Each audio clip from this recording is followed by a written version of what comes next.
Okay, so wow, the Genshin Impact version 3.1 livestream was a lot. From the version 3.1 trailer itself to the announcement of the Genshin Impact anime, which is a really crazy and exciting development.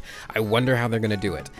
There were a lot of exciting things Mr. Dawe and the MIHOYOverse team showed us. I, for one, am excited about the Genshin TCG. I will collect every single card without exception, especially if they're not locked behind a paywall or something. My Yu-Gi-Oh! Soul has been set on fire. Unfortunately, that game's a couple versions away, but version 3.1 is literally gonna drop in a couple days. Why don't we jump right into making some good old speculations about the new Archon quests and some other stuff I found interesting about the trailer and livestream. Without further ado, let's kick things off by talking about the Fatui and the Akademiya's plans. My friends, it is time. The harbinger many have been waiting for has finally arrived in the main story. That's right, it's the man, the myth, the legend, the infamous child abuser, Dottore! Yeah, and there's Scaramouche too, but we'll talk about him in a second. Dottore's never looked better, by the way. His design is amazing. Also, he's got a band of simps with him. What's up with that? Let's discuss what that's all about. Simple answer, mind control. Harvesting the people's dreams and then trapping them in a dream using the Akasha system were the first two steps of the Akademiya's plans, and mind control is the third. Notice that every single person under Dottore's spell is wearing an Akasha terminal. But a question still remains. If the Fatui and the Akademiya's little project was to achieve mind control, what do they plan on using it for? I mean, the easy answer would be world domination, but I think it's even worse than just that. I think they want to see if they can make their own god, and they couldn't have chosen a worse way to do this. This plan is doomed to fail. I don't even think they're trying to revive Rukkhadevata or even the Scarlet King, King Deshret, who we'll discuss a little bit later. But anyway, Dottore says these mind slaves cannot contain their adoration. Adoration means having love or admiration for something, but it can also mean awe, reverence, idolization, and worship. You know, the kind of worship and idolization one would have for a god. Here's where the gods of Teyvat come in. It's been insinuated a couple times that the faith humans have in the gods directly correlate to a god's power. Venti has mentioned this. Even the Traveler, who, let's be real, is probably a divine being of some sort, has turned wishes and ambitions into power. The countless desires and wishes of the visions inlaid on the statue of the omnipresent god gave him the strength to defeat A. In general, abstract concepts like dreams and ambitions and imagination have power in the world of Teyvat. So, what if Dottore and the Akademiya want to force the people of Sumeru City to have faith for whatever artificial god they're trying to make, which will empower that god? Enter Mechamush. I think he and Dottore are actually working together. No, I don't think Scaramouche is being mind controlled or anything. This motherfucker is well aware of what he's doing. I even think that Dottore and the Akademiya constructed this glorified Susanoo for Mechamush. Seriously, he's given me frickin' Sasuke Uchiha vibes with the glowing eyes and the whole I see you shit, and now the Susanoo. Speaking of that secret message that says, I see you, I think that line is tied to what Dottore was saying in A Winter Night's Lotso. Scaramouche was supposedly mastering something called the Divine Gaze. I speculated in my Harbinger video that this may have had something to do with visions, because visions have been likened to the Divine Gaze before. Well, visions are incredibly tied to ambitions, and ambitions are similar to dreams and aspirations and wishes. So I wonder if the I see you line is a sign that Scaramouche has indeed mastered the Divine Gaze, which might actually be the ability to perceive dreams, wishes, and ambitions of humans and turn that into power, just like a god supposedly can. Maybe this energy pumping into Scaramouche is like condensed wishes and dreams made into an energy of some sort, or it could be leyline energy or something like that. I don't freaking know. Maybe I see you is a reference to Scaramouche becoming the brain of the hive mind Dottore and the Akademiya want him to be. He can see everything because he will be connected to everyone who's been made a mind slave. This actually makes me think about a problem. Kusanali. Kusanali is tied to the Akasha system, right? So what will happen to her if Scaramouche hijacks the system? Can she interfere with him?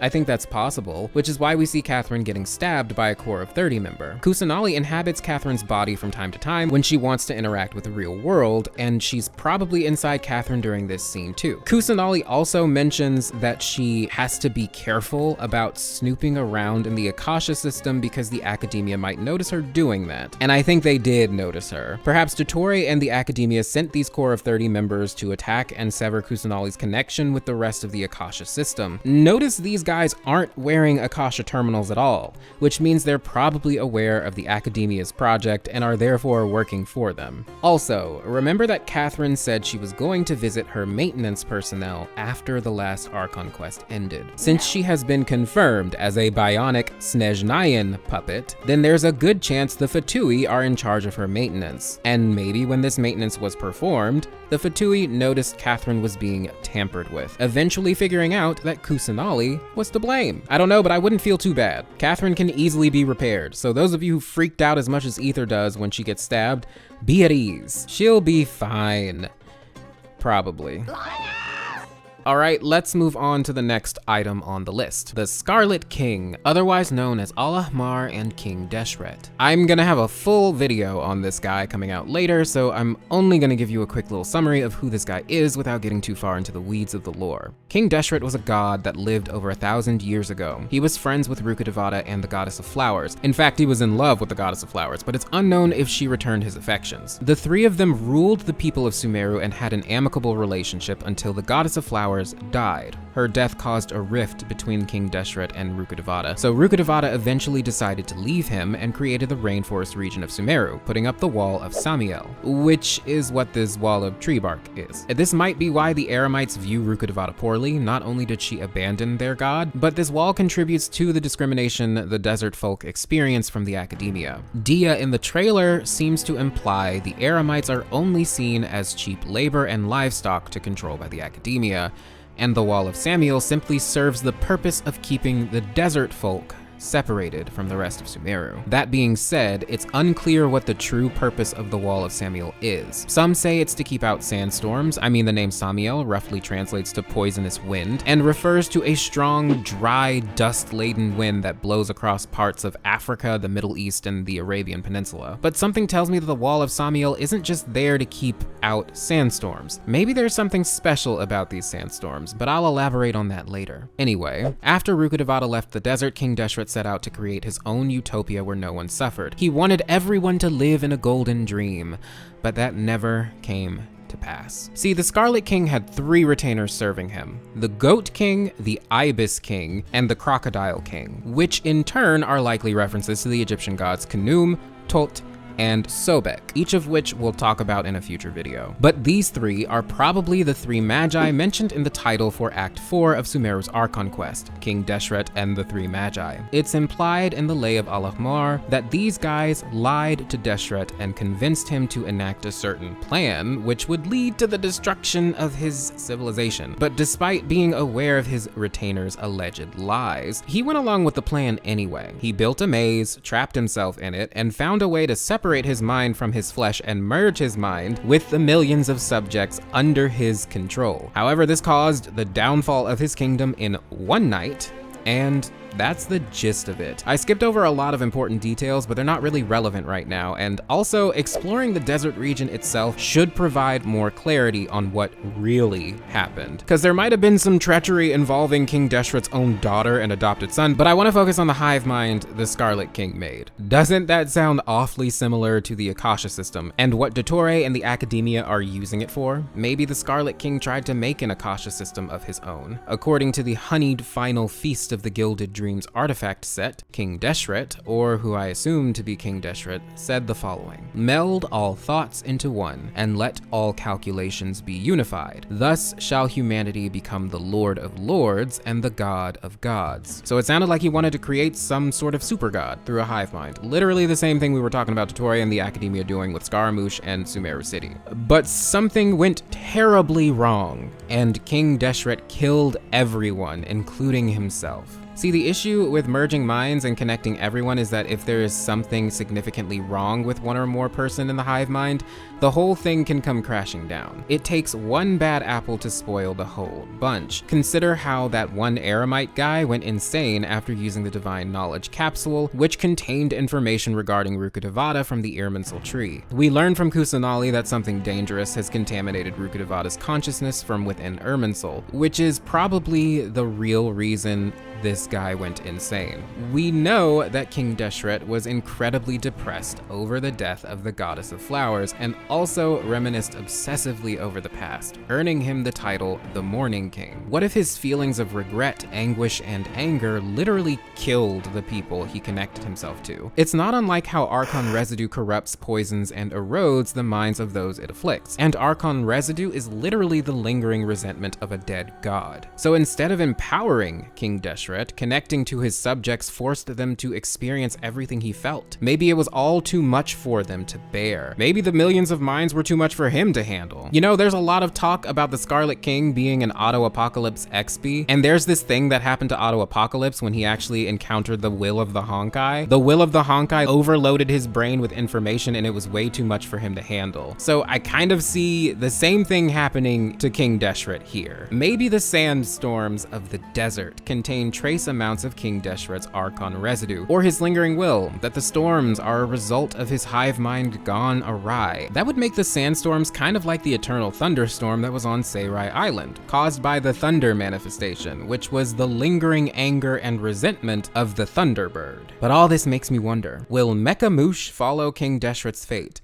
Will this plan of Dottore's and the Akademiya's fail spectacularly and put every single person, including Scaramouche himself, in danger? Will Scaramouche be able to handle the burden of so many wishes and dreams and ambitions, so many minds melding together into one? Will he even be Scaramouche anymore, and will we actually have to save him? Maybe this will be a good experience for him. Maybe he'll finally understand what it means to be human. Well, whatever's gonna happen, I can't wait to play these new Archon quests and also get all that King Deshret lore. I'm thirsty for it. Who knows what we'll find out there in that sea of sand? Actually, I know one thing we'll find. A brawl between Genshin's new husbandos, Alhaitham and Cyno. But why are they fighting each other? Well, it's probably Alhaitham's fault. If you remember back in Port Ormos, before we bid Alhaitham farewell, Alhaitham swiped the Divine Knowledge Capsule before the Matra could take it into custody. The Matra are disciplinary officers responsible for overseeing the misuse of knowledge in Sumeru. As a reminder, knowledge capsules, otherwise known as canned knowledge, are illegal. Cyno is the leader of the Matra, known as the General Mahamatra, so my guess is he's hunting Alhaitham to get that Divine Knowledge Capsule back. He's probably been on Alhaitham's tail since the debacle in Port Ormos. Now the question is,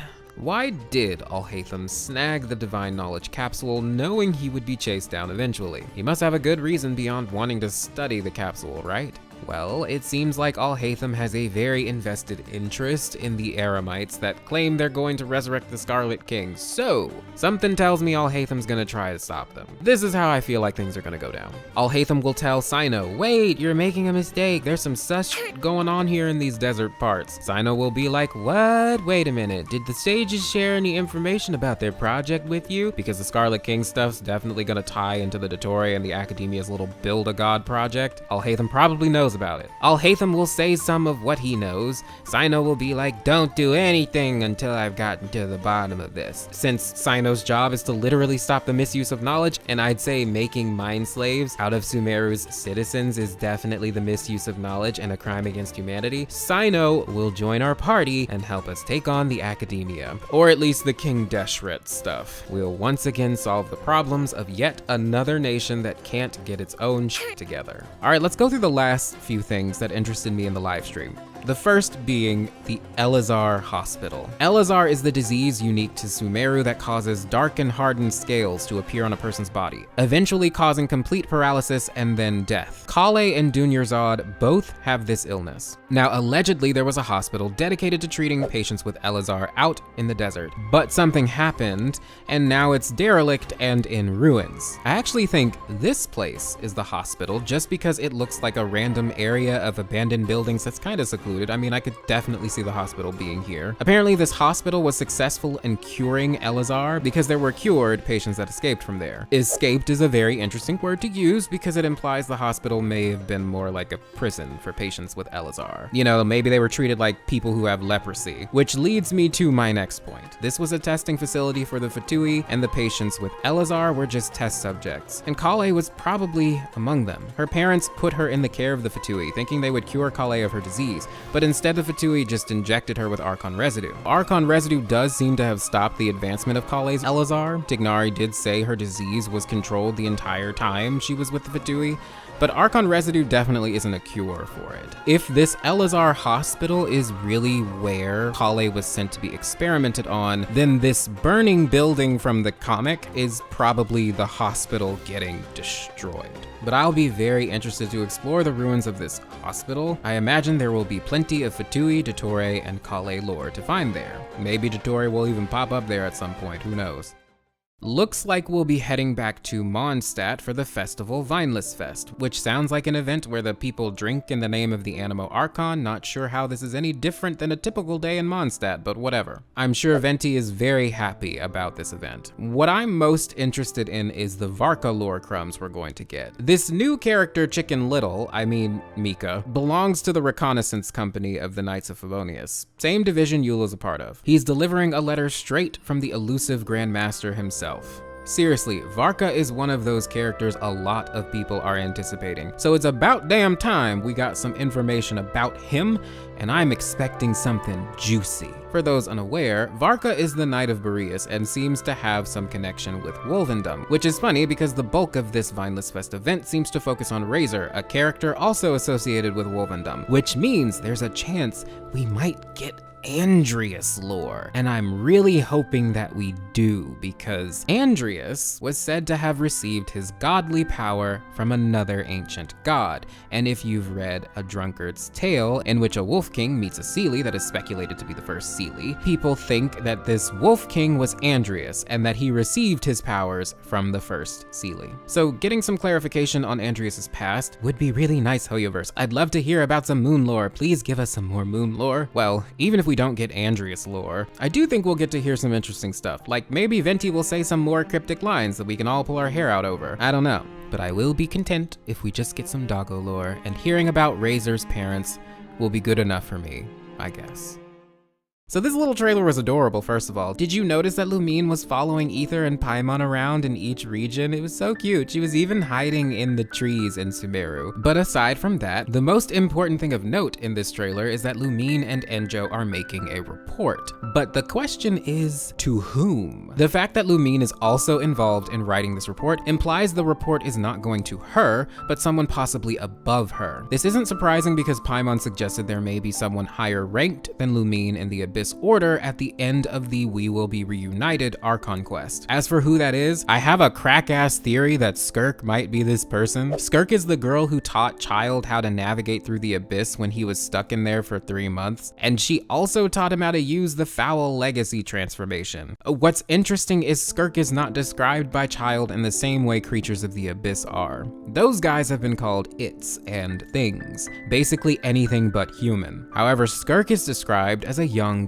girl, a swordsman, not as a monster, which is incredibly odd. Maybe she has a certain connection to a certain character who supposedly became a queen of the Kingdom of Darkness. Maybe they're the same person, I don't know. But Skirk is definitely a suspicious character, and we'll talk about her in the Abyss Order more in the future.